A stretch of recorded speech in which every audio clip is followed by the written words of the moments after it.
What if I told you that the protein shake sitting in your kitchen isn't just about building bigger biceps, but could actually decide how strong your immune system is tomorrow? Sounds shocking, right?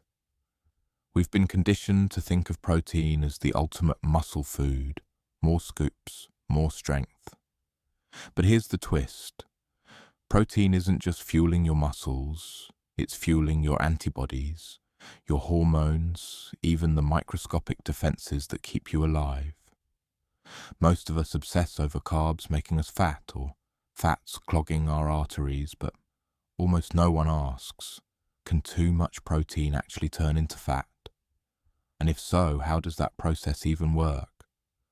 The truth is far stranger and way more important than what the gym bros are telling you.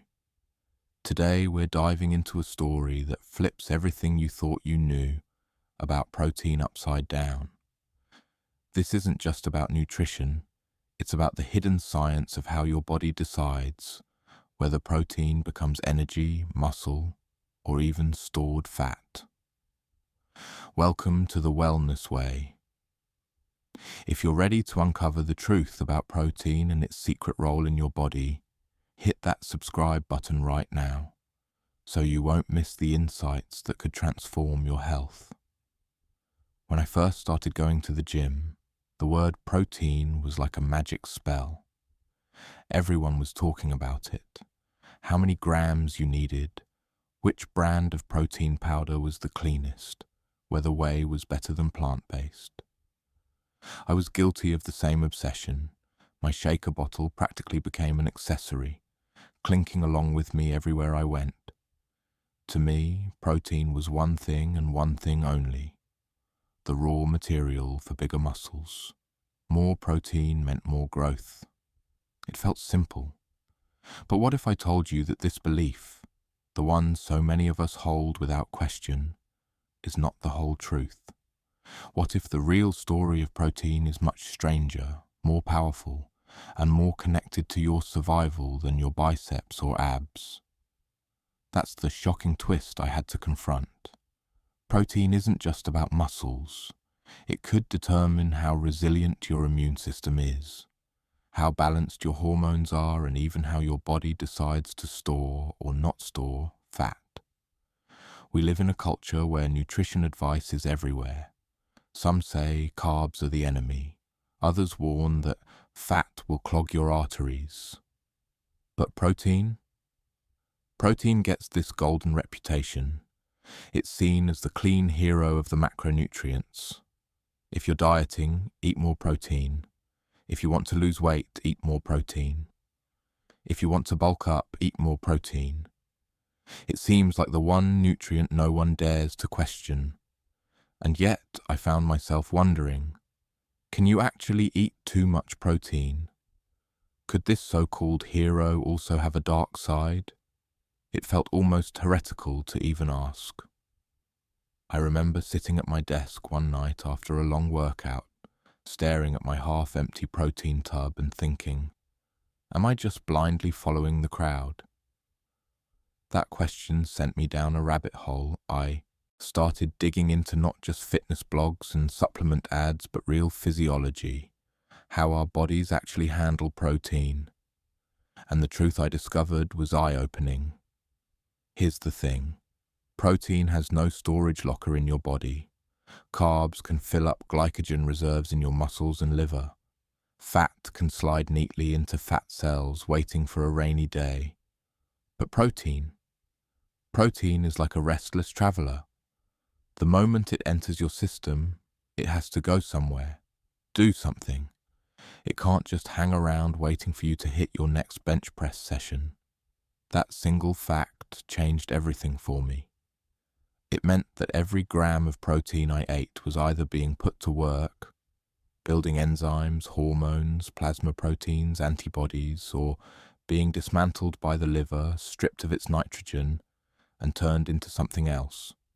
Sometimes that something else was energy, fueling my cells like a hidden reserve tank. Other times, especially if I was already eating plenty of carbs and fats, it could be transformed into fatty acids, eventually stored as body fat. Think about that for a second. All those years I thought protein was untouchable, immune from the sins of carbs and fats. But in reality, if I overloaded my body, it had no choice but to turn some of that precious protein into the very thing I feared most: fat. That realization shook me because it broke the myth I had lived by. At the same time, though, it gave me a new kind of respect for protein, because unlike simple sugars that sneak into sodas and desserts, protein doesn't quietly slip in and overwhelm you. It fights back with satiety.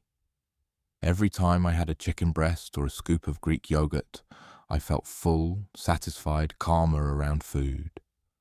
Compare that with polished carbs, bread, pastries, sweetened drinks that always left me hungrier than when I started. It's almost as if protein carries a built-in safety mechanism. It's hard to overeat it the way you can overeat sugar. I realized that's why, even though excess protein can technically turn into fat, it rarely becomes the main culprit in weight gain. It's simply too filling to abuse in the same way. But here's the part no one told me. Protein isn't just about me looking good in the mirror. It's about me staying alive, staying strong when life throws curveballs. The same amino acids I was guzzling down weren't just going to my quads or shoulders. They were becoming enzymes that kept my metabolism humming, hormones that kept my body in balance, and antibodies that stood guard every time I walked into a crowded subway or shook hands during flu season. That realization felt like a betrayal of everything I thought I knew. For years I had reduced protein to a vanity nutrient, something I measured only in the mirror and on the scale. But suddenly I saw it for what it really was: a multi-tool, a silent guardian, a substance that doesn't just build muscles but builds defenses. And that's where the contradiction hit me hardest. The fitness world screams at us about reps and macros, about bulking and cutting, about hitting protein targets as if it's a game of numbers. But what it fails to highlight is that protein is part of a far bigger story, one that involves your immune system, your hormones, even your ability to heal. To think of protein only as muscle food is like thinking of water only as something you drink when you're thirsty. It misses the point. So here I am, rethinking my entire relationship with food. When I look at a plate of salmon or eggs now, I don't just see fuel for tomorrow's workout. I see the raw material for resilience, for protection, for longevity. And ironically, that shift in perspective makes me more careful, not less, about how much protein I eat. Because now I know more isn't always better. Balance is what counts. And maybe that's the lesson we all need to hear. Not the oversimplified mantra that protein is good, carbs are bad, fat is dangerous. But the deeper truth that our bodies are complex, adaptable, and smarter than we give them credit for. Protein is essential, yes, but it's not a free pass. Like anything else, it demands respect, attention, and moderation. That's the paradox that hooked me, the contradiction that I think more people need to confront. Protein isn't the golden ticket to health we've been sold. It's more than that. And sometimes it's less. But one thing's for sure. Once you understand its real role in your body, you'll never look at your protein shake the same way again. When I first started questioning my beliefs about protein, I realized how much of my thinking came from the gym culture around me. I had this picture in my head: eat protein, build muscle. Simple equation. But when I finally dug deeper into how protein really works in the body, I felt like someone had opened a secret door. Behind it wasn't just muscle tissue waiting to grow. It was a whole universe of hidden roles that I had never considered. Let me paint the picture. Imagine you've just finished a big steak dinner. You sit back, satisfied. maybe even proud that you're hitting your daily protein target. What happens next inside your body isn't what most people imagine. That steak doesn't march straight into your biceps, ready to puff them up overnight. Instead, it's broken down into amino acids, and then the real story begins. Those amino acids enter the bloodstream, but their first stop isn't your muscles, it's your liver. And the liver is like a strict customs officer at the border. It looks at each amino acid and decides where it needs to go. Some get turned into enzymes, the tiny catalysts that keep every chemical reaction in your body running smoothly. Others are used to create hormones that regulate mood, energy, and even sleep. Some become plasma proteins, the carriers that transport substances through your blood. And a surprisingly large portion gets channeled into your immune system, forming antibodies that defend you against viruses and bacteria. That last part blew my mind. All this time I thought my protein shakes were just for vanity, but in reality, they were helping me fight off the flu, heal faster from scrapes, and keep my body functioning behind the scenes. It felt humbling, almost like I had been underestimating a close friend who had been quietly saving my life. Of course, the muscles still get their share. If you're lifting weights or running, your body will allocate amino acids toward repairing and building muscle fibers. But here's the catch. Muscles are not first in line. They have to wait their turn behind all the essential functions. That means if your diet is short on protein, your body won't care about your biceps. It will prioritize survival. And when you finally eat enough, only then do the leftovers get funneled into building muscle. This perspective changed the way I looked at diet trends that push extreme protein intake. Sure, athletes and bodybuilders might benefit from eating on the higher end, sometimes 2 grams or more per kilogram of body weight. But for the average person, constantly chasing that number may not just be unnecessary, it could be missing the bigger picture. The question isn't only, am I getting enough protein for my muscles, but also, am I getting enough protein for my body's real priorities? Now, let's talk about what happens if you overshoot. I used to believe extra protein would just hang out, waiting for me to lift heavier tomorrow. But the truth is there's no storage tank for amino acids. The body keeps a small pool in the bloodstream, but it's constantly in flux. If you flood your system with more protein than it needs for immediate tasks, the liver goes into recycling mode. It strips away the nitrogen from the amino acids, leaving behind what's called a carbon skeleton. This carbon skeleton is versatile. If you're low on carbs and fats, your body can burn it as energy, keeping you moving without adding fat. But if you're already eating enough, or more than enough, carbs and fats, then those carbon skeletons can be converted into fatty acids and stored as body fat. That's the hidden twist. Yes, protein can turn into fat, but it only happens under certain conditions. It's not the first choice, not even the second. It's a third option when everything else is already plentiful. For me, this explained why gaining fat from protein alone is rare. It's just not the body's go-to move.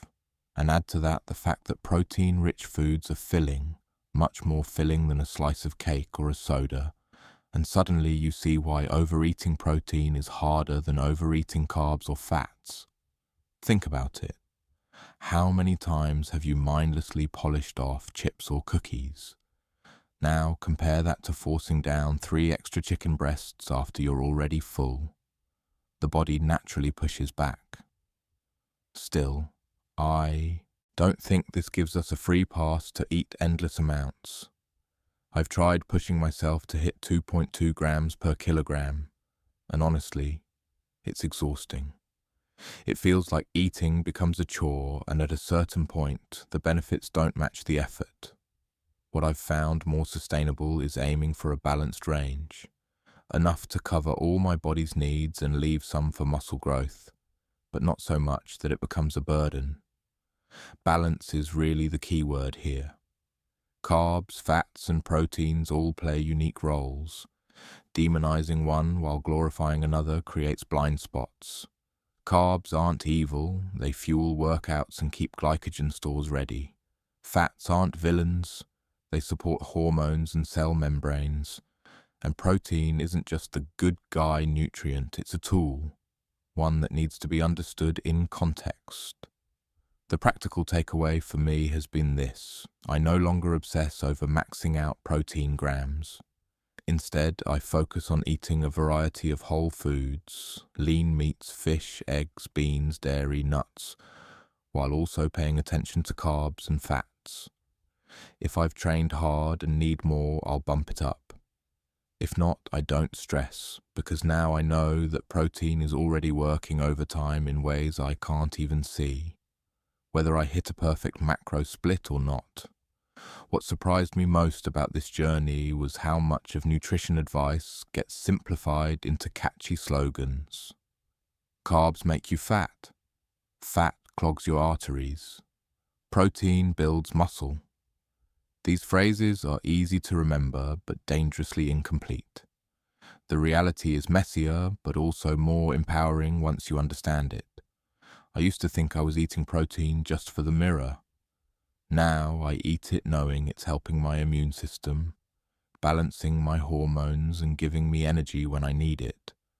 That shift in mindset has made food feel less like a numbers game and more like an act of care. For my whole body, not just the parts I see flexing in the gym. And maybe that's the message worth sharing. Protein is more than a gym obsession. It's a cornerstone of health, one that deserves respect, not hype. If we treat it wisely, by listening to our bodies, balancing it with other nutrients and recognizing its deeper roles, we unlock benefits that go far beyond muscles. We unlock resilience, energy, and longevity. And in the end, isn't that the kind of strength we all want? When I finally understood how protein truly works in the body, something shifted in me.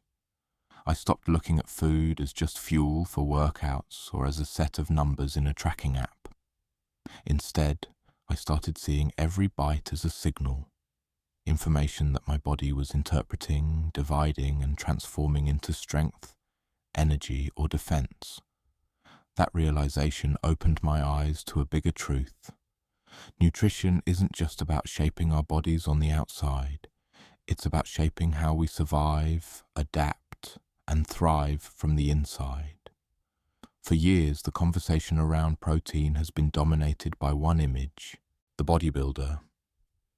The tanned, muscular figure flexing on stage, veins popping, drinking endless shakes. It's no wonder that so many of us have internalized the idea that protein is about vanity, about chasing aesthetics. But the deeper I went into the science, the more I realized how small that picture really is. Protein is not the nutrient of vanity, it's the nutrient of survival. Think about it. Every time your body fights off a cold, every time a cut on your finger heals, every time your mood stabilizes after a stressful day, protein is working behind the scenes. Those processes don't make it onto Instagram posts or into gym conversations, but they're the real markers of health. Muscles may impress people, but antibodies keep you alive. Enzymes keep your metabolism balanced. Hormones, many of which are protein-based, regulate sleep, hunger, even emotions. Suddenly, the story of protein becomes less about flexing in the mirror and more about the invisible victories happening inside us every single day. This wider perspective also helped me reconnect the dots between nutrition and longevity. We live in a world obsessed with short-term goals, summer bodies, wedding diets, quick fixes. But when I looked at protein through the lens of resilience, its role in immunity, recovery, and balance, I started thinking less about the next 3 months and more about the next 30 years. What if my protein intake today isn't just about looking leaner, but about giving my future self a stronger immune system, sharper mental clarity, and better chances of staying independent as I age? There's also an exciting frontier ahead in science. We're only beginning to uncover how different types of protein affect our bodies. For example, plant-based proteins come with unique phytonutrients that interact with our cells in ways animal proteins don't. Collagen supplements, once dismissed as hype, are now being studied for joint health and skin repair. Researchers are even exploring how amino acid profiles influence the gut microbiome, which in turn shapes everything from digestion to mood. The future of protein isn't just grams per kilogram. It's about quality, timing, and synergy with the rest of our diet. Of course, with every new discovery comes the challenge of separating science from marketing. Walk into any supplement store and you'll see shelves lined with tubs promising faster muscle gains, fat loss, or biohacking benefits. It's tempting to buy into the promises, but what grounds me now is the understanding that my body doesn't care about brand slogans. It cares about balance. It cares about getting enough protein to run its essential systems, but not drowning in excess that will only add unnecessary strain. What strikes me most is how nutrition mirrors life itself. Too often we chase extremes. More protein, fewer carbs, no fat, as if the answer lies at the edge of restriction. But the truth I've discovered is subtler. Real strength, whether in nutrition or in life, comes from balance. Enough protein to build and protect, enough carbs to fuel, enough fat to stabilize. It's not glamorous advice, but it's the kind that actually sustains you in the long run. On a personal level, I've started to notice changes since shifting my mindset. Meals feel different. Instead of seeing a plate of salmon as just X grams of protein, I see it as fuel for tomorrow's run, raw material for repairing tissues, and even ammunition for my immune system. That mental shift makes me grateful, not anxious. It replaces the pressure of perfection with appreciation for what food is doing inside me. And I think that's the bigger lesson here. Protein isn't just a tool for athletes. It's a gift for everyone. Whether you're a parent chasing kids around, an older adult wanting to maintain independence, or just someone trying to stay healthy in a demanding world, protein is quietly working for you. Respecting it doesn't mean worshipping it. It means understanding it, using it wisely, and remembering its deeper purpose. As I look forward, I can't help but wonder how our cultural conversation around food will change. Will we move past the obsession with quick-fix diets and start appreciating nutrients for their deeper roles? Will we recognize that health isn't just built in gyms, but in kitchens, in daily choices, in the balance of what we eat? I hope so. Because if there's one thing I've learned, it's that food has the power to shape not just our bodies, but our futures. So I leave you with a question, the same one I've been asking myself. When you think about protein, do you see it as just muscle food? Or do you see it as a cornerstone of resilience, immunity, and longevity? Looking back on everything I've learned about protein, I realize how much my perspective has changed. What once seemed like the muscle nutrient has revealed itself to be so much more. A quiet but powerful force, shaping nearly every aspect of health. Yes, protein can build muscle, but it also builds enzymes, hormones, antibodies, and the very structures that keep us alive. That's not vanity. That's survival. One of the biggest lessons I've taken from this journey is that we oversimplify nutrition at our own expense. For years, I believed the slogans, "Carbs make you fat," Fat clogs your arteries and protein builds muscle, but the truth is far more complex and far more interesting. Protein doesn't sit neatly in a single category. It's not just fuel, and it's not just building blocks. It's both, and it's also a regulator, a healer, and a protector. From a personal standpoint, the biggest shift has been in how I eat. I used to obsess over grams and numbers as if my health could be reduced to an app. Now I eat with more awareness, less stress, and greater appreciation. When I choose a meal rich in protein, I remind myself that it's not just about tomorrow's workout. It's about supporting my immune system, helping my body repair itself, and setting myself up for resilience in the long run. That sense of purpose has made eating less about control and more about care. The practical takeaway I want to leave with you is simple. Balance matters more than extremes. Yes, eat enough protein, but also respect the roles of carbohydrates and fats. Don't drown in supplements or chase arbitrary numbers. Instead, focus on variety, quality, and consistency. That's what allows protein to do its best work for you without tipping into excess. I've also learned that the benefits of protein extend into the future.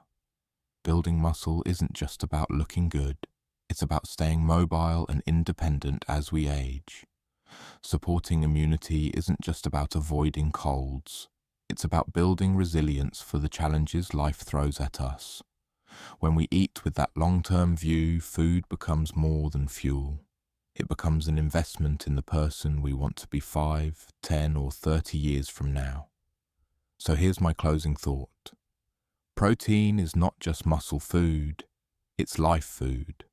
Respect it, balance it, and let it serve its deeper purpose. And now I want to hear from you. When you think about protein, do you see it as a tool for building muscle, or do you see it as something greater, an ally for your overall health? Share your thoughts in the comments below. And if you found this perspective valuable, don't forget to subscribe to The Wellness Way. Your support helps us keep bringing you fresh insights that inspire healthier, stronger, and more resilient lives.